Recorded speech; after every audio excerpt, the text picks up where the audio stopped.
Dios los bendiga, amados hermanos y hermanas. Que la gracia de nuestro Señor Jesucristo sea con ustedes y su familia. A Dios sea la gloria y la honra por este privilegio de compartir este pequeño mensaje con ustedes. Espero que sea de bendición. Vamos a dar las gracias al Señor a través de una oración. Inclinamos nuestro rostro. Oh amado Dios y Padre que estás en el cielo, Señor, te damos gracias por este privilegio que me das, Señor, de compartir tu palabra, Señor. Te pido, Padre, que sea de bendición para cada uno de los hermanos que escuchen este mensaje y a los que lo escuchen donde quiera que estén, que sea de bendición para sus vidas, Señor, y sea para ti la honra y la gloria, Señor, en el nombre de Jesús, tu Hijo amado. Para ello vamos a ir a Segunda de Reyes, capítulo 6, versículo 24 y el 25. El mensaje de hoy lo hemos titulado ¿Qué hacer en medio de una crisis?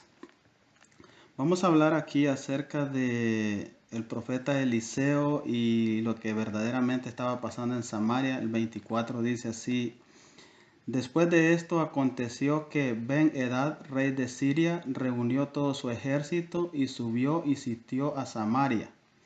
Y hubo gran hambre en Samaria a consecuencia de aquel sitio, tanto que la cabeza de un asno se vendía por 80 piezas de plata y la cuarta parte de un cab de estiércol de paloma por 5 piezas de plata. La palabra de Dios nos está enseñando aquí de que Samaria estaba pasando, el pueblo de Israel que estaba en Samaria estaba pasando una gran crisis y había una gran hambre a causa de muchas cosas que estaban sucediendo en Samaria, ¿verdad?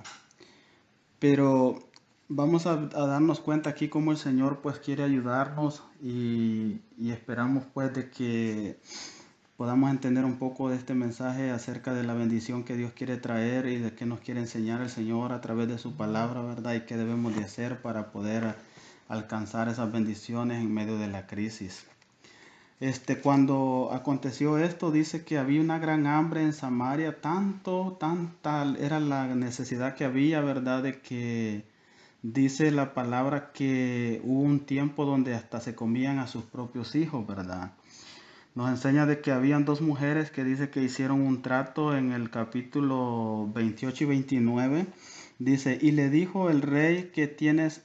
Y ella respondió, esta mujer me dijo, da acá tu hijo y comámoslo, hoy y mañana comeremos el mío. Cocimos pues a mi hijo y lo comimos. El día siguiente yo le dije, da acá tu hijo y comámoslo, mas ella escondido a su hijo. Se dice que se comieron un hijo, ¿verdad? Porque era tanta la necesidad que pienso que no había ni siquiera vegetales, absolutamente nada, porque para llegar hasta ese extremo, en una crisis de esas tan grandes, ¿verdad? Donde no se encontraba nada, y ver en las escrituras que dice que hasta los hijos era tremenda la situación que estaba pasando, ¿verdad? En esas épocas al pueblo de Israel. Tanto que no había nada más que hasta sus propios hijos se comían. Dice que la cabeza de un asno estaba bien cara y el estiércol de paloma también, ¿verdad?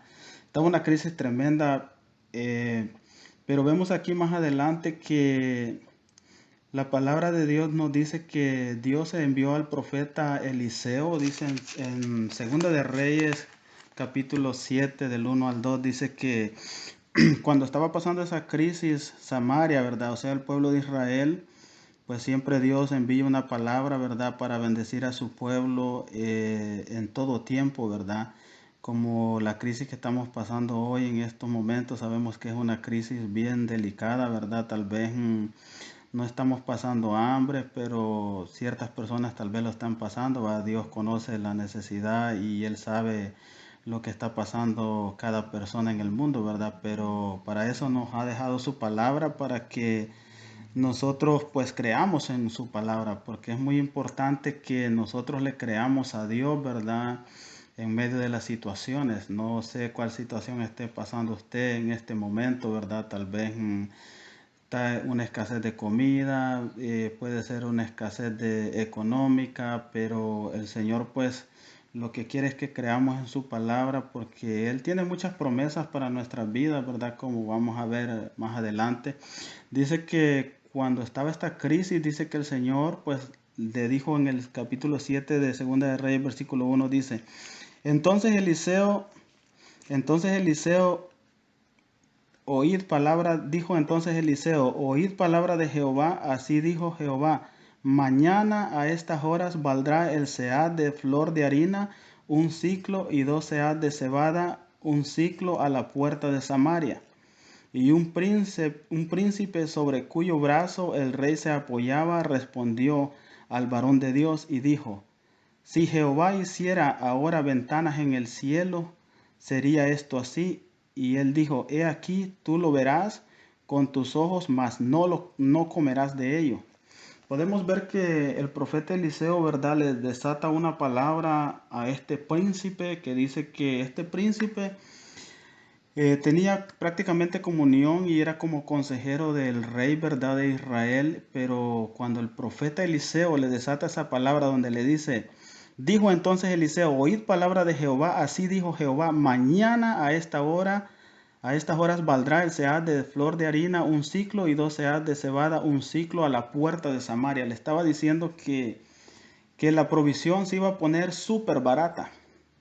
O sea que venía una palabra de aliento para el pueblo de Israel, ¿verdad? Curiosamente, pues el profeta se dirigió a lo que es el príncipe y este tenía comunicación y era consejero también, según los historiadores, ¿verdad?, del rey de Israel. Vemos que se dirige a él, ¿verdad? Porque normalmente los reyes, pues, gobiernan sobre los pueblos. En estas épocas ellos gobernaban, como siempre, ahora los gobiernos, ¿verdad?, gobiernan sobre los pueblos, ¿verdad? Pero es el Señor el que tiene el control de toda la humanidad y Él es el que trae las bendiciones a su pueblo. Pero es importante lo que le dijo el profeta, ¿verdad? Que Jehová había dicho que iba a ponerse súper barato, lo que era imposible comprar por la causa de la crisis que estaba pasando Israel, ¿verdad? Entonces es muy importante saber de que nosotros debemos de creer a los profetas de Dios, ¿verdad? Creer a su palabra, ¿verdad? Porque verdaderamente Dios habla a través de sus profetas y a través de sus palabras, ¿verdad? De su palabra. Así como usa a los pastores y a sus siervos, ¿verdad? Son profetas. Cuando alguien le da una palabra a uno de parte de Dios, ¿verdad? Es una promesa. Pero nosotros lo que tenemos que hacer es creerla para podernos beneficiar de esa gran promesa que el Señor da a su pueblo, ¿verdad? Pero vemos que este príncipe dijo, no puede ser, dijo, a menos que Dios abra los cielos, dijo. Y entonces podría ser, imagínense que este príncipe esperaba ver que los cielos se abrieran, ¿verdad? Porque prácticamente la incredulidad de él fue la que lo atacó, ¿verdad? Entonces vemos de que él fue incrédulo, pero la palabra del Señor nos enseña de que en la extrema necesidad del hombre es la oportunidad de Dios para que su poder sea glorificado. O sea que donde hay más necesidad, allí es donde nosotros vemos el poder de Dios siendo glorificado a la vida de nosotros, ¿verdad? Pero para esto tenemos que creer en su palabra, creer en sus siervos, ¿verdad?, que predican su palabra, y creer a los profetas que Dios envía, ¿verdad? Porque su tiempo de manifestarse a su pueblo es cuando la fuerza de ellos desaparece. Si nuestras fuerzas ya no alcanzan para más en estas situaciones, ¿verdad?, que estamos pasando, donde la economía de nuestra no está alcanzando para más, nuestra fe se está cortando, es cuando nosotros vamos a ver la mano de Dios. Porque ahí es donde Dios se glorifica, es donde podemos ver la mano de Dios, ¿verdad? De otra manera es imposible ver la mano de Dios. Entonces vemos que la incredulidad es uno de los pecados con que los hombres deshonran a Dios y desagradan mucho a Dios. Con la incredulidad nosotros deshonramos mucho y desagradamos mucho a Dios, porque la incredulidad, hermanos, es un pecado grande. La verdad que por eso fue que el pueblo de Dios divagó mucho tiempo en el desierto, ¿verdad? Porque dice que la incredulidad fue grande, ¿verdad? Entonces, nosotros tenemos que tener cuidado, hermanos, en tiempos de crisis, ¿verdad? De no ser incrédulos. Verdaderamente nosotros tenemos que creer a la palabra del Señor. creer a lo que dice su escritura, ¿verdad? Porque es un pecado grande. La incredulidad verdaderamente es grande porque es un pecado grande porque la palabra de Dios nos enseña en Hebreos 11:6 dice que sin fe es imposible agradar a Dios. Es bien importante saber, ¿verdad?, que sin fe nosotros no agradamos a Dios. Si nosotros no creemos a las promesas que Dios tiene para nosotros, no agradamos a Dios. Aunque a veces se nos hace difícil, entendemos, ¿verdad?, que hay tiempos que son difíciles de creer, son de acuerdo al momento que uno está pasando. A veces, ¿verdad?, uno quiere que su familia sea salva y uno ve que no pasa nada, que uno les habla del Señor, ¿verdad?, y no pasa nada. Pero la palabra dice que cree en el Señor Jesucristo y serás salvo tú y tu casa, ¿verdad? Y solo es de creer, creer la palabra, ¿verdad? Es lo más importante, lo que Dios quiere es que creamos, donde verdaderamente no se ve nada. Sé que es un desafío para nosotros porque luchamos con eso de la incredulidad, ¿verdad? Porque por naturaleza nosotros, la naturaleza del ser humano fue caída desde Adán y ahí entró la incredulidad y muchas cosas, ¿verdad? Verdaderamente no sé qué situación estés pasando tú, hermano, donde quieras que te encuentres o hermana, solo cree que el Señor va a proveer cualquier cosa que estés necesitando. Si estás tú necesitando ser sano de alguna enfermedad, si tienes algún familiar enfermo, que necesitas que el Señor haga un milagro, lo único que tienes que hacer es creer. Tienes un problema económico, solo créele al Señor, aunque no veas nada, sabemos que el Señor va a obrar en tu vida. Y cualquier situación que estemos pasando en esta situación, ¿verdad? Como este problema que estamos viviendo, pero la gloria de Dios se sigue manifestando en medio de las situaciones. Hemos podido ver la mano de Dios nosotros en nuestras vidas y solo es de creer para poder ver su mano operando sobre nuestras vidas, ¿verdad? Creer a su palabra. La palabra de Dios, cuando nosotros leemos la palabra de Dios, es como que si estuviéramos escuchando la voz de Dios directamente a nuestras vidas. Entonces es importante saber que Dios nos habla a través de su palabra, confiar en lo que Él ha prometido, porque la palabra dice que Dios no es hijo de hombre para que mienta, y si el Señor ha prometido bendecir a su pueblo, lo va a bendecir, y entre más difícil se vea, más grande es la bendición, porque ahí es donde ve uno que Dios es grande, ¿verdad? Podemos ver cómo el Señor alimentó a ese pueblo en el desierto, al pueblo de Israel, ¿verdad? Que en el desierto sabemos que no hay agua, no hay comida, no hay vestido, no hay médicos, pero el Señor los mantuvo con vida. O sea que imagínense en un desierto, pues, y al menos nosotros aquí, pues aquí no es un desierto, pero igual vamos a ver la mano poderosa de nuestro Señor de acuerdo a la necesidad que estemos pasando, ¿verdad? El Señor tiene grandes promesas para nuestras vidas, ¿verdad? Entonces, como le decía, no hay que caer en la incredulidad porque es un pecado con los que los hombres deshonran a Dios y desagradan mucho a Dios. No hay que desagradar al Señor con la incredulidad, ¿verdad? Porque a veces uno dice, pues con todo esto que está pasando, a lo mejor Dios no nos oye y Dios no nos va a proveer. Pero en realidad el Señor siempre tiene cuidado. Fíjese que, imagínese que dice que Dios da para buenos y a malos, imagínese a su pueblo. O sea que a veces nosotros nos volvemos incrédulos porque verdaderamente, ¿verdad? No vemos, ¿verdad?, las cosas, pero el Señor siempre está obrando a nuestro favor. Solo hay que ser agradecidos con lo que tengamos. La incredulidad priva también de los favores que Dios designó para ellos. Tal será la porción de la promesa de la vida eterna. Ellos la verán. Hay personas que por incrédulos, Dios nos ha dado vida eterna a través de su Hijo amado Jesucristo, ¿verdad? Pero a veces por la incredulidad, solo hay personas que solo van a ver que solo verán desde lejos, pero nunca saborearán la salvación eterna. Hay personas que por incrédulos no han creído en el Señor y se han ido de este mundo sin creer, pues solo les tocará ver. Imagínense como este príncipe, cuando el rey le dijo, lo verás, le dijo, pero no lo comerás, le dijo.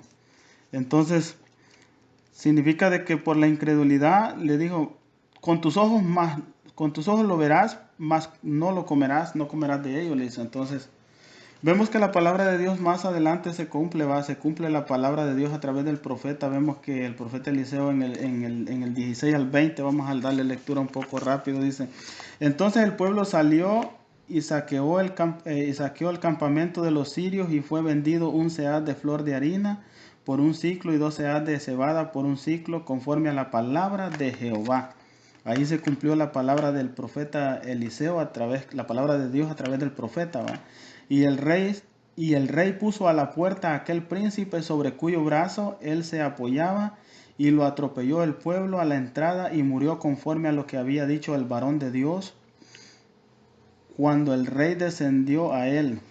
Aconteció pues de la manera que el varón de Dios había hablado al rey, diciendo: 2 seahs de cebada por un ciclo, y el seah de flor de harina será vendido por un ciclo, mañana a esta hora, a la puerta de Samaria. A lo cual aquel príncipe había respondido al varón de Dios, diciendo: si Jehová hiciere ventanas en los cielos, pudiera suceder esto. Y él dijo: he aquí, tú lo verás con tus ojos, mas no lo comerás de ello. Entonces imagínense que el príncipe fue tan incrédulo que no creyó a la palabra del profeta que Dios envió a través del profeta, ¿verdad? Que tanto que la incredulidad lo llevó a solo ver nada más las bendiciones que había recibido Israel, porque de allí más adelante nos muestra que el Señor, atrás en el 6, dice que el pueblo porque Jehová había hecho que en el campamento de los sirios se oyese un estruendo de carros y ruido de caballos y estrepido de gran ejército, y se dijeron unos a otros: he aquí, el rey de Israel ha tomado a sueldo contra nosotros y los reyes de los heteos y a los reyes de los egipcios para que vengan contra nosotros. Salieron huyendo con un estruendo que el Señor hizo, ¿verdad? Que se escucharan carros y todo eso. Salieron huyendo y dejaron todo el botín. Pero es interesante que habían unos leprosos ahí que estaban a la puerta, ¿va? A la orilla de la ciudad. Dice que ellos descubrieron que habían huido los sirios, y fueron y comieron y bebieron, tomaron plata y oro y las bendiciones, y luego le fueron a avisar al rey de Israel, y entonces el pueblo aprovechó a recibir esas grandes bendiciones, las promesas que el Señor había traído a través de su profeta, ¿verdad? Entonces, como les decía, hermanos, hay que creer a su palabra, porque el Señor dice en Filipenses dice 4:19, dice: mi Dios pues suplirá todo lo que os falta conforme a sus riquezas en gloria. Así que cualquier cosa que te falte, hermano, donde quiera que te encuentres, no te preocupes, el Señor te lo proveerá en el nombre de Jesús. Y como dice, ya para ir finalizando, en Salmos 23, vamos a darle lectura a Salmos 23, 1, para que nos recordemos un poco de las promesas que el Señor tiene, ¿verdad? Y que no nos olvidemos, y solo hay que creer esa palabra. Hay que creer esa palabra, ¿verdad? Nada más que creer, que eso es lo que a Dios le agrada. Jehová es mi pastor, nada me faltará. En lugares de delicados pastos me hará descansar, junto a aguas de reposo me pastoreará. Oiga bien, dice que Jehová es su pastor y mi pastor, y nada nos faltará. Qué bendición tremenda, hermanos. Esa promesa solo creámosla para nosotros, de que Jehová es nuestro pastor y que nada nos va a faltar, y que Él siempre nos va a proveer lo necesario, porque un pastor de ovejas, las ovejas no saben sacar agua, no saben cómo hacer que la grama crezca, no saben a dónde ir, dicen que son hasta miopias, que casi no ven. Entonces, pero el pastor les da todo lo necesario, como dice la palabra: Jehová es mi pastor, nada me faltará. Entonces creamos esa palabra de que cuando dice nada, es nada, ni techo, ni comida, ni ropa, ni salud, nada nos va a faltar. Y con ello, y más adelante dice: aunque ande en valle de sombra de muerte, no temeré mal alguno, porque tú estarás conmigo. Tu vara y tu cayado me infundirán aliento. Aderezas mesa delante de mí en presencia de mis angustiadores. Unges mi cabeza con aceite. Mi copa está rebosando. Ciertamente el bien y la misericordia me seguirán todos los días de mi vida, y en la casa de Jehová moraré por largos días. Es una bendición tremenda, hermanos. Solo creamos en esa palabra. Cuando la palabra dice que Jehová es su pastor, es porque el pastor de ovejas cuida de todas sus ovejas, de todo lo que necesitan las ovejas. Y entonces sabemos que el Señor es nuestro pastor y Él nos va a proveer en el nombre de Jesús. Espero que esta palabra sea de bendición, hermanos, y vamos a orar y levantamos nuestras manos y creyendo esta palabra. Y voy a desatar una palabra de fe. Oh amado Dios y Padre que estás en el cielo, Señor, te damos gracias por el privilegio de tu palabra, Señor. Te pedimos, Señor, que esta palabra, Señor, sea de bendición para la persona que la escuche y la crea, Señor, en el nombre de Jesús. Te pido, Padre, que seas tú proveyendo conforme a tu palabra, Señor, conforme a tu promesa, para la honra, Señor, y gloria de tu nombre, Señor. Creemos que esta palabra va a ser de bendición. Creemos que tú eres nuestro pastor y el pastor de mis hermanos que están allá, y que nada les va a faltar en el nombre de Jesucristo, tu Hijo amado. Amén y amén. Gloria a Dios, aleluya.